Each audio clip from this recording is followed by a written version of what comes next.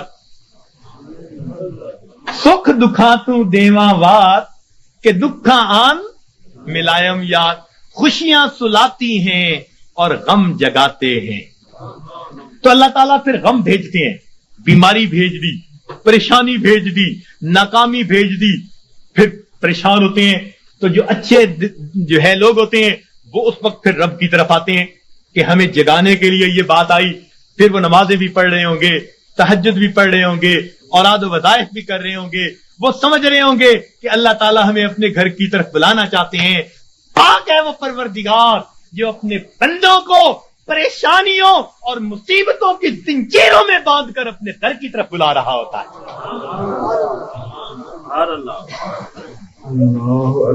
تو یہ کس لیے آتے ہیں؟ بندے کو جگانے کے لیے، مگر ہم جاگنے کی بجائے اور گناہ کر رہے ہوتے ہیں۔ کاروبار خراب ہوا بددیانتی کی وجہ سے، اب اس کا حل نکالا بینک سے سود کے پیسے لے لو، یعنی علاج وہ تجویز کیا جو پہلے سے بھی زیادہ بندے کو پریشان کرنے والا ہو۔ تو موٹا اصول یہ ہے کہ اللہ رب العزت کی نافرمانی سے انسان کی زندگی میں پریشانیاں آتی ہیں، مصیبتیں آتی ہیں، ذلتیں آتی ہیں، رسوائیاں آتی ہیں، ناکامیاں آتی ہیں، اور ان کو چھوڑ کر انسان کو دنیا اور آخرت کی سرخروئی نصیب ہو جاتی ہے۔ تو ہم گناہوں کو چھوڑیں۔ پروردگار عالم نے ارشاد فرمایا وَذَرُوا ظَاهِرَ الْإِثْمِ وَبَاطِنَهُ، تم چھوڑ دو وہ گناہ جو ظاہر میں کرتے ہو یا تم چھپ کر کرتے ہو۔ یہ گناہ چھوڑنے پڑے، اور انسان گناہوں کی جان نہیں چھوڑتا، مصیبتیں اس کی جان نہیں چھوڑتی۔ اختیار ہمارا ہے، اور یاد رکھیے کہ جو بندہ اپنے علم اور ارادے سے گناہ کو کرنا چھوڑ دیتا ہے، جو بندہ اپنے علم اور ارادے سے گناہ کو کرنا چھوڑ دیتا ہے، پروردگار عالم اس بندے کی دعاؤں کو رد کرنا چھوڑ دیتا ہے۔ پکی بات ہے، وہ بندہ مستجاب الدعوات بن جاتا ہے۔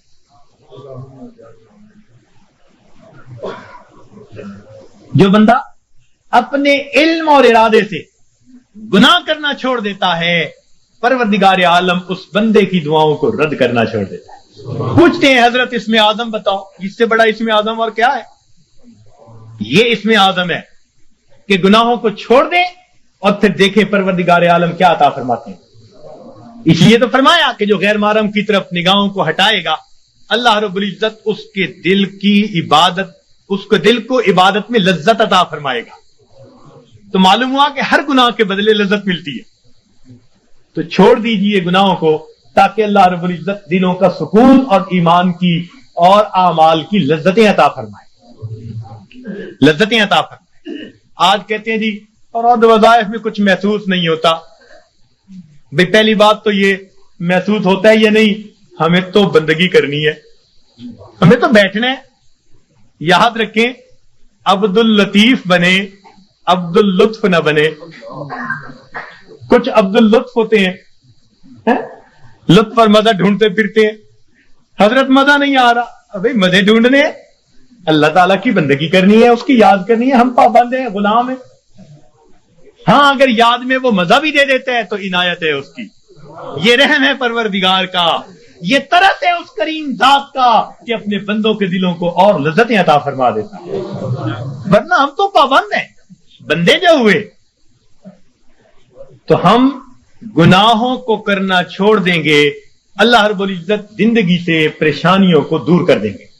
اب یہاں ایک سوال پیدا ہوتا ہے کہ پریشانی تو نیکوں پر بھی آتی ہے، ان کے تو گناہ نہیں ہوتے۔ جی ہاں،